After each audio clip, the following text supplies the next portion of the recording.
حضرت عمر فاروق رضی اللہ تعالیٰ عنہ وہ پہلی شخصیت ہے جنہیں امیر المؤمنین کہا گیا۔ رمضان میں باجماعت 20 رکعت تراویح پڑھانے کا سلسلہ حضرت عمر فاروق رضی اللہ عنہ نے جاری فرمایا۔ شراب پینے والوں کو 80 کوڑے لگوانے کی سزا کا اجرا کروایا، اور متع یہ حرام ہے، متع کے حرام ہونے کو کھول کے واضح طور پر ظاہری طور پر بیان کیا، اور نماز جنازے میں لوگوں کو 4 تکبیر پڑھنے کا حکم دیا، دفاتر بنائے، وزارتیں بنائیں، اور بہت سارے ایسے کام کیے۔ حضرت علی رضی اللہ تعالیٰ عنہ ایک مرتبہ رمضان کا مہینہ تھا، دیکھا تراویح پڑھی جا رہی ہے اور مسجدیں جو ہیں روشن ہیں، تو انہوں نے کیا فرمایا کہ عمر جس نے ہماری مساجد کو جگمگایا ہے، اللہ اسی طرح عمر کی قبر کو جگمگا دے۔ مکہ اور مدینہ کے درمیان مختلف جگہوں پہ مسافروں کے لیے عمدہ انتظامات کیے کہ آنے جانے والوں کے لیے آسانیاں ہوں۔ مقام ابراہیم جو بیت اللہ شریف کے اندر ایک پتھر ہے، یہ پہلے بالکل بیت اللہ کے ساتھ جڑا ہوا تھا۔ حضرت عمر فاروق رضی اللہ تعالیٰ نے اس کو پیچھے کر کے یہاں نصب کرایا جہاں آج نصب ہے۔ مقام ابراہیم بیت اللہ کے ساتھ جڑا ہوا تھا، لوگ اس پہ رش کے لیے جب آتے تو رش ہو جاتا، طواف والوں کو پریشانی ہوتی۔ حضرت عمر فاروق رضی اللہ عنہ کو پیچھے کروا دیا تاکہ طواف والوں کو آسانی رہے، اور سلسلہ چلتا رہا۔ اب یہ پیچھے جہاں آج فٹ ہے نا، یہاں کس نے فٹ کیا؟ حضرت عمر فاروق رضی اللہ تعالیٰ عنہ۔ یہ بات مکمل ہو گئی، ایک واقعہ۔ دوسری بات کیا تھی؟ اس کے کچھ عرصے کے بعد سیلاب آیا، سیلاب میں یہ پتھر پیچھے نکل گیا کہیں اجیاد کی طرف۔ اب صحابہ بڑے پریشان ہوئے کہ مطاف میں وہ ایکوریٹ پوزیشن کون سی ہے، تو ایک صحابی کہنے لگے کہ جب حضرت عمر نے وہاں سے یہاں لائے تھے نا، میں نے ایک رسی سے سائز ناپ کے رکھا ہوا، رسی گھر پڑی ہے تو میں لے کر آتا ہوں۔ وہ لے کر آئے اور وہاں سے اس کو سیدھا ناپ کیا، پھر دوبارہ وہیں فٹ کر دیا۔ حضرت عمر فاروق رضی اللہ تعالی عنہ اپنی ضرورت کے لیے بعض مرتبہ بیت المال سے قرضہ لیا کرتے تھے، اور بتاتے ہیں میں 1 مہینے میں، 3 مہینے میں، 4 مہینے میں ادا کروں گا، اور جب واپس اگر کبھی نہ دے پاتے تو بیت المال والے آ کے جناب قرضہ واپس دیں، کیا ہو گیا، پیسے نہیں دے رہے، اتنے دن ہو گئے۔ پھر وہ کہتے اچھا فلانا دن دیتا ہوں اور تمہارا قرضہ واپس کر دوں گا۔ تو کئی دفعہ ایسا بھی ہوا، امیر المومنین تھے یہ، اور جب مال آ جاتا تھا تو سارے قرضے واپس کر دیا کرتے تھے، کبھی کچھ نہیں رکھا۔ ایک مرتبہ گھر سے باہر تشریف لائے تو لوگوں نے دیکھا بیمار ہیں، کسی نے کہا اس بیماری میں شہد بڑا مفید ہے، کہا میرے پہ تو کھانے کو گھر میں شہد ہی کوئی نہیں۔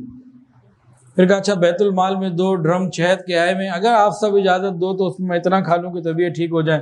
تو صحابہ لوگوں نے اجازت دی کہ ہاں ٹھیک ہے، آپ کر لیجیے۔ ایک مرتبہ عمر فاروق رضی اللہ عنہ کے پاس ایک عورت آئی، اس نے کہا میرا خاوند سارا دن روزے رکھتا ہے، ساری رات عبادت کرتا ہے۔ حضرت عمر نے فرمایا تیرا خاوند تو بڑا اچھا ہے، سارا دن روزے رکھتا ہے، ساری رات عبادت کرتا ہے۔ وہ عورت چپ ہو گئی۔ ابی بن کعب ساتھ بیٹھے ہوئے تھے، انہوں نے کہا عرض کیا امیر المومنین اپنے شوہر کی تعریف کرنے نہیں آئی، شکایت کر رہی ہے۔ شوہر کی شکایت؟ وہ بھائی دن میں وہ روزہ رکھتا ہے، رات کو ساری رات تہجد پڑھتا ہے، اس میں شکایت کون سی؟ ابی بن کعب نے کہا امیر المومنین وہ یہ کہنا چاہتی ہے میرا خاوند سارا دن روزہ رکھتا ہے، ساری رات تہجد پڑھتا ہے، مجھے وقت نہیں دیتا، میرا خیال نہیں کرتا، میرے حقوق ادا نہیں کرتا، مجھے ٹائم نہیں دیتا۔ حضرت عمر نے کہا اچھا ہاں بات تو تم صحیح سمجھے ہو۔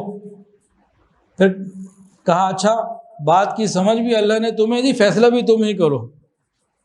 اب حضرت ابی بن کعب رضی اللہ عنہ نے فیصلہ دیا، کہا کہ اللہ نے ایک مرد کو 4 شادیوں کی اجازت دی ہے، اور اس کے خاوند کو حکم دیا 3 راتیں تم عبادت کرتے رہو، تمہاری ایک بیوی ہے نا، 3 راتیں تم عبادت کرتے رہو، ہر 4 میں سے 1 رات اس کو ضرور دینی ہے۔ وہ بیوی خوش ہو گئی، چلی گئی، دونوں میاں بیوی چلے گئے۔ حضرت عمر فاروق رضی اللہ عنہ نے فرمایا کہ معاملے کو سمجھنا بھی تمہارا ہی کام تھا، اور حکمت کے ساتھ جو فیصلہ کیا یہ بھی بڑا شاندار، بات کو سمجھ لیا یہ بھی بڑی زبردست بات تھی، اور جو تم نے فیصلہ قرآن مجید سے کیا یہ بھی بہت خوب۔ تو ایسے فیصلے ہوا کرتے تھے۔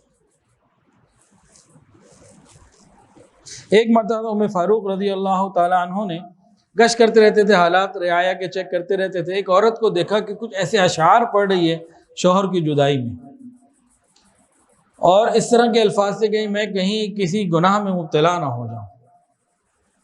حالات معلوم کیے تو پتہ یہ لگا کہ اس کا خاوند جہاد پہ گیا ہوا ہے۔ اب ان کے سامنے کوئی مسئلہ آتا تو فوری طور پر حل تلاش کرنے کی کوشش کرتے۔ اب وہ اپنی بیٹی ام المؤمنین سیدہ حفصہ رضی اللہ عنہ کے پاس آئے اور کہا کہ بیٹی ایک بات میں تم سے ضروری پوچھنا چاہتا ہوں، عورت اپنے مرد کے لیے کتنا انتظار کر سکتی ہے؟ حضرت حفصہ نے سر جھکا لیا، شرمائی، کچھ بول نہ سکی۔ انہوں نے کہا اللہ تعالیٰ حق بیان کرنے سے نہیں شرماتا، تم بات تو بتاؤ۔ انہوں نے ہاتھ سے اشارہ کر دیا 4 کا۔ حضرت عمر فاروق رضی اللہ عنہ نے واپس آ کے قانون بنا دیا کہ جو بھی جہاد پہ جائے، سفر پہ جائے، ہر 4 مہینے بعد ایک دفعہ ضرور اپنے گھر میں آئے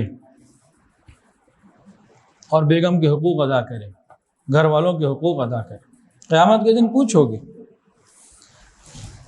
ایک مرتبہ نا ایک صحابی اپنی بیوی سے بڑا تنگ تھے، اپنی بیگم سے بڑا تنگ تھے۔ انہوں نے سوچا کہ بھئی میری تو سنتی نہیں ہے، یہ امیر المومنین کو جا کے میں بولوں گا، اپنی بیوی کی دل میں شکایت لے کے کہ جا کے امیر المومنین سے اپنے گھر کا مسئلہ حل کراؤں۔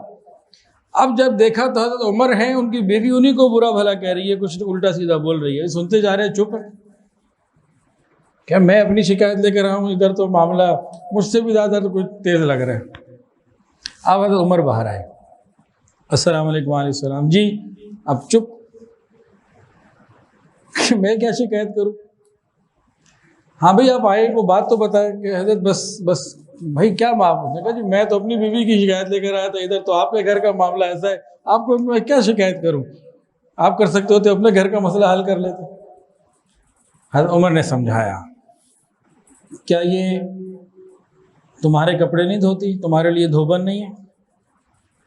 کیا یہ تمہارے لیے کھانا نہیں پکاتی، تمہارے لیے باورچن نہیں ہے؟ تمہارے گھر کی صفائی نہیں کرتی، تمہاری یہ کام والی نہیں ہے؟ جب تمہاری ساری ضروریات یہ پوری کر رہی ہے تو کچھ اس کی بات بھی سن لو۔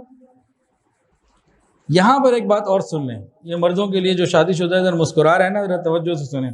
یہاں پر عبداللہ ابن مسعود رضی اللہ تعالیٰ عنہ، یہاں پہ کیا ہوا؟ عبداللہ ابن مسعود رضی اللہ تعالیٰ عنہ انہوں نے کہا امیر المومنین، آپ جانتے ہیں نا حضرت ابراہیم علیہ السلام نے اپنی بیوی سارہ کی شکایت اللہ سے کی تھی کہ اس کے مزاج سے مجھے تکلیف ہوتی ہے، تو اللہ تعالیٰ نے ان کو فرمایا تھا کہ ابراہیم صبر کرو، یہ ٹیڑھی پسلی سے پیدا کی گئی ہے، اس کے ساتھ گزارا کرو۔ ہاں دین کے کاموں میں اگر یہ مخالف ہو، بے حیائی کی طرف کہیں بڑھے، پھر تو ٹھیک ہے، تم کوئی سزا دو، کوئی بات کرو، ورنہ پھر گزارا کرو۔